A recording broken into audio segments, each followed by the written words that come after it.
क्या राजस्थान की वर्तमान भजनलाल सरकार एक रिकॉर्ड कायम करने जा रही है? और वह रिकॉर्ड ऐसा होगा जो पुरानी किसी सरकार ने कायम नहीं किया होगा। और यह संभावना इसलिए बनती जा रही है कि यह रिकॉर्ड कायम होगा।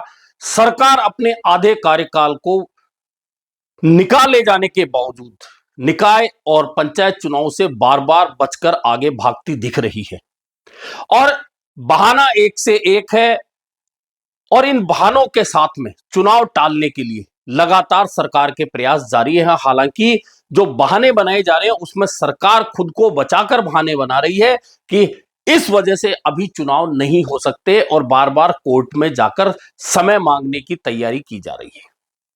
दरअसल ये पूरा मामला क्या है कि निकाय और पंचायत चुनाव को लेकर राजस्थान की भाजपा सरकार, भजनलाल शर्मा मुख्यमंत्री के नेतृत्व वाली सरकार आखिरकार कौन सा रिकॉर्ड बनाने जा रही है, इस पर बात करते हैं। मैं जर्नलिस्ट योगेश शर्मा। आप चैनल को लाइक और सब्सक्राइब जरूर करें। तो अब बात करते हैं कि राजस्थान में वर्तमान भाजपा की मुख्यमंत्री भजनलाल शर्मा के नेतृत्व वाली सरकार आखिरकार कौन सा वह रिकॉर्ड कायम करने जा रही है। तो जो संभावना अब बनती जा रही है वह संभावना यह है कि वह रिकॉर्ड होगा कि हो सकता है कि वर्तमान की भाजपा सरकार पंचायत और निकाय चुनाव अपने पूरे कार्यकाल में कराए ही नहीं। अब आप कहेंगे कि ऐसा कैसा संभव है? तो यह संभव इसलिए है कि सरकारों के पास बहुत सारे रास्ते होते हैं और उन रास्तों को सरकार खुद तय करती है। उन रास्तों पर हर्डल्स खुद पैदा करती है और फिर उन हर्डल्स को दिखाकर कोर्ट से समय मांगा जाता है। और कोर्ट से समय मांगते मांगते समय इतना निकल जाता है कि सरकार को इन चुनावों की चिंता नहीं होकर अगले विधानसभा चुनाव की चिंता होने लगती है। सरकार उसमें जुट जाती है। ऐसे में बाकी सारे काम पीछे रह जाते हैं, जिनमें पंचायत और निकाय चुनाव जैसे महत्वपूर्ण चुनाव भी होते हैं। अब आप कहेंगे सिर्फ संभावना ही तो है। बात सिर्फ संभावना पर ही होती है और संभावना ही परिणामों तक पहुंचती है। अब यह बात क्यों हो रही है? एक साल से ज्यादा का समय अगर पंचायत और निकाय चुनाव को बकाया हो जाए और उसके बावजूद सरकार की तैयारियां ना हो और सरकार बार बार कोर्ट में समय मांगती रहे कि हमें समय दीजिए, इस वजह से दीजिए, तो फिर संभावना यही होती है कि सरकार की मंशा सीधे सीधे यह है कि वह सरकार चुनाव नहीं कराना चाहती। और कांग्रेस के तमाम नेता, चाहे पूर्व मुख्यमंत्री अशोक गहलोत हों, प्रदेश कांग्रेस के अध्यक्ष गोविंद सिंह डोटासरा हों या फिर नेता प्रतिपक्ष टीकाराम जूली हो, लगातार यह आरोप भाजपा सरकार पर लगाते आ रहे हैं कि यह सरकार हार के डर से चुनाव से बचकर भागना चाहती है। अब आरोप वे विपक्षी दल के नेता हैं इसलिए लगा रहे हैं, यह सही है। लेकिन यह भी सही है कि सरकार की तैयारियां नहीं है। अब आप कहेंगे क्यों नहीं है? तो सरकार जो भाजपा की आई है वर्तमान में, उसका गठन 2023 के चुनाव के साथ हो गया था।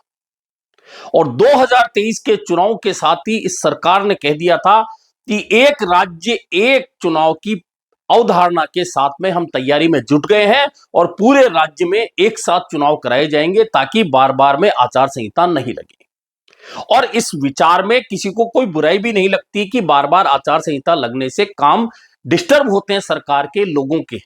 तो सरकार की अवधारणा तो ठीक लगी, लेकिन सरकार ने बयानों में बात कर दी, बजट में बुलवा दिया, लेकिन क्या सरकार इसके लिए तैयार थी? तो पहला जवाब यह है कि सरकार इसके लिए तैयार ही नहीं थी। अब क्यों नहीं थी? कि सरकार जब आते ही यह चाहती थी कि वन स्टेट वन इलेक्शन की अवधारणा पर काम करें, तो फिर सरकार को अपनी तैयारियां उसी दिन से शुरू कर देनी चाहिए थी। लेकिन सरकार ने वह तैयारियां शुरू नहीं की और नहीं की तो चुनाव टलना, कभी परिसीमन के नाम पर, कभी ओबीसी आयोग की रिपोर्ट के नाम पर, या कभी गलत परिसीमन हो गया, सीमांकन गलत हो गया, कभी नगर निगमों को एक करने के नाम पर इन चुनावों को टालती रही। पंचायतों में प्रशासक बिठा दिए गए, फिर निकायों में प्रशासक बिठा दिए गए। और अब कहा जा रहा है कि ओबीसी आयोग की रिपोर्ट जब तक नहीं आएगी जब तक चुनाव कैसे हो सकते हैं। यह सही है कि ओबीसी आयोग की रिपोर्ट आए बिना वार्डों में और निकायों में या पंचायतों में आरक्षण की लॉटरी नहीं निकलती, बिना आरक्षण के चुनाव नहीं होता, यह सच है।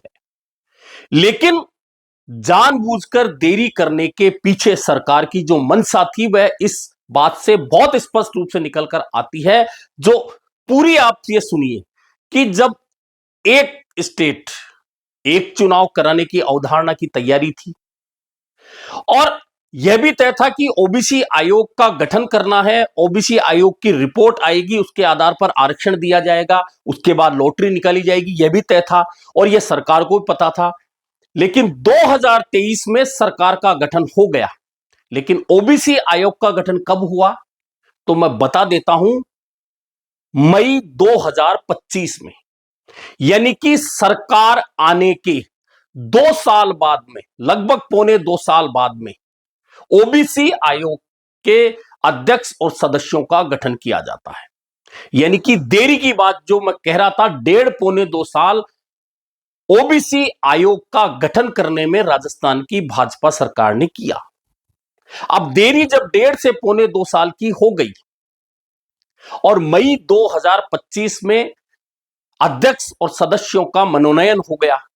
अब उनका मनोनयन होने के बाद भी 10 महीने से ज्यादा का समय निकल चुका है और हर बार सरकार आयोग के सदस्यों का कार्यकाल बढ़ा रही है और बढ़ाते बढ़ाते 10 महीने से ज्यादा हो चुका है और 10 महीने जब हो चुके हैं, लेकिन ओबीसी आयोग की रिपोर्ट सरकार को नहीं मिली है, नहीं मिलेगी तो फिर आरक्षण की लॉटरी नहीं होगी। अब ओबीसी आयोग की देरी तो हो गई, पहले तो सरकार ने गठन में देरी कर दी, फिर ओबीसी आयोग के काम में देरी हो गई। अब ओबीसी आयोग ने राज्य के मुख्य सचिव को पत्र लिख दिया और पत्र क्या लिखा है, पत्र यह लिखा गया है कि जो आंकड़े जनसंख्या के हैं वे आंकड़े सही नहीं हैं, ऐसे में संभव नहीं है कि 15 अप्रैल तक होने वाले चुनावों के लिए ओबीसी आयोग अपनी रिपोर्ट पेश कर दे। और यह कब हुआ है, जब हाई कोर्ट की डेडलाइन जो चुनाव कराने की है 15 अप्रैल, उससे 39 दिन 38 दिन पहले ओबीसी आयोग की चिट्ठी मुख्य सचिव को जा रही है। अब मुख्य सचिव को यह चिट्ठी जा रही है तो एक आधार बन गया सरकार के पास में कोर्ट में फिर जाने का, और सरकार कहेगी कि ओबीसी आयोग के पास जो आंकड़े हैं वह ठीक नहीं है, ऐसे में समय दिया जाए और आगे जाकर हम वह चुनाव कराएं। अब आंकड़े देगा कौन, ओबीसी आयोग को सरकार देगी। अब सरकार की ओर से जो आंकड़े जा रहे हैं जनसंख्या के, वे गलत क्यों हैं।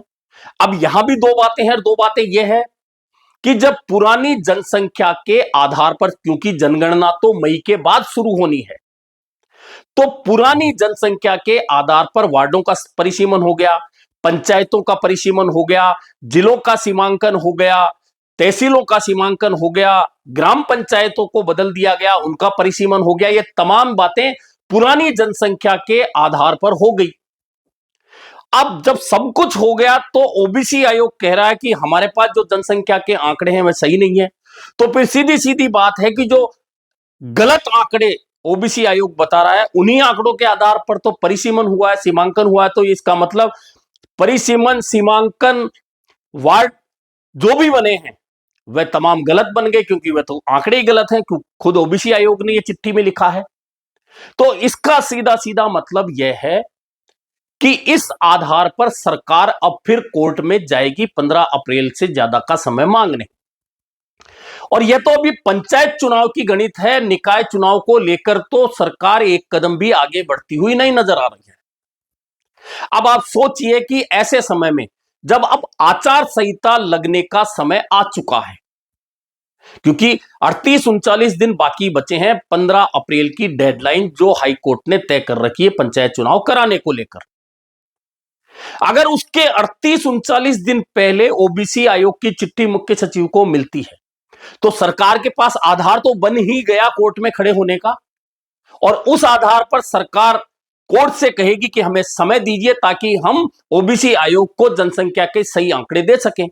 तो यहां सवाल यह उठेगा कि यह आंकड़े गलत हैं तो फिर परिसीमन किन आंकड़ों के आधार पर किया गया, जिलों का सीमांकन, तहसीलों का सीमांकन, ग्राम पंचायतों का सीमांकन या परिसीमन जो भी किया गया, क्या वह गलत आंकड़ों के आधार पर कर दिया गया।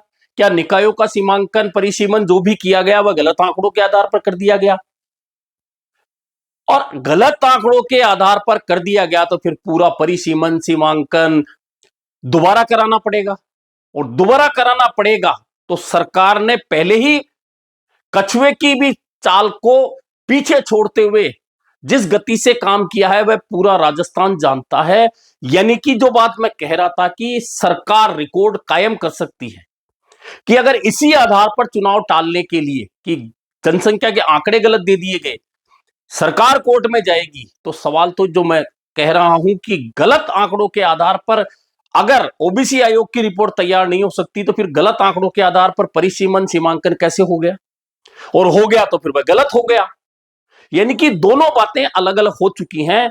ऐसे में सरकार जब हाई कोर्ट में जाएगी या सुप्रीम कोर्ट में कैविट लगी है या वहां सुनवाई होगी, तो यह बातें सुनवाई में आएंगी, और आएंगी तो क्या कोर्ट सरकार की बात मानते हुए उन्हें 15 अप्रैल से ज्यादा का समय देगा, या फिर यह कहेगा कि जब पुराने आंकड़ों के आधार पर परिसीमन और सीमांकन हो चुका है तो फिर उसी आंकड़ों के आधार पर ओबीसी आयोग रिपोर्ट दे, और रिपोर्ट दे उस आधार पर आरक्षण हो और 15 अप्रैल से पहले चुनाव हो।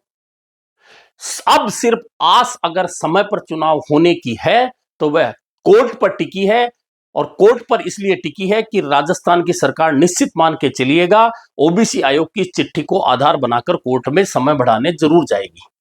और क्या कोर्ट समय बढ़ाने की अनुमति देगा या फिर पुराने आंकड़ों के आधार पर चुनाव कराने के लिए कहेगा?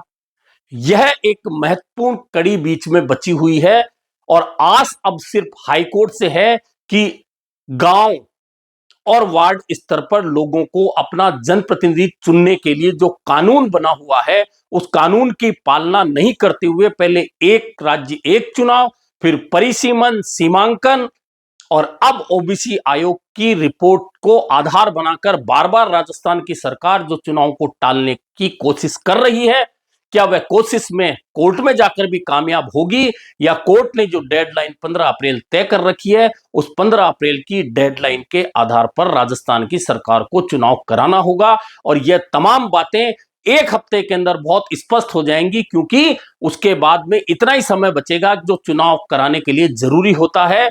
और अगर कोर्ट में सरकार जाती है, कोर्ट सुनवाई नहीं करता या ये कह देता कि हमने जो डेडलाइन दे दी वह फाइनल है, तो फिर आचार संहिता इसी महीने के आखिरी सप्ताह में लगना जरूरी हो जाएगी।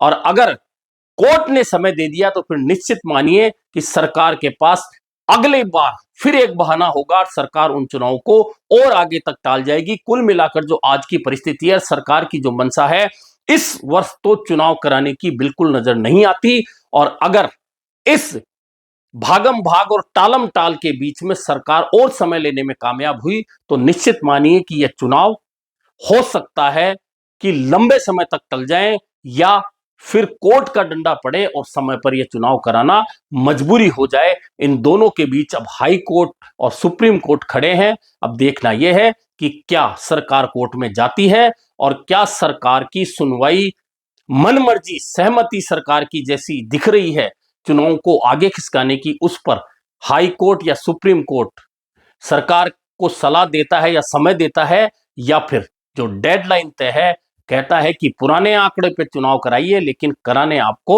समय पर होंगे, क्योंकि ये लोगों का संवैधानिक अधिकार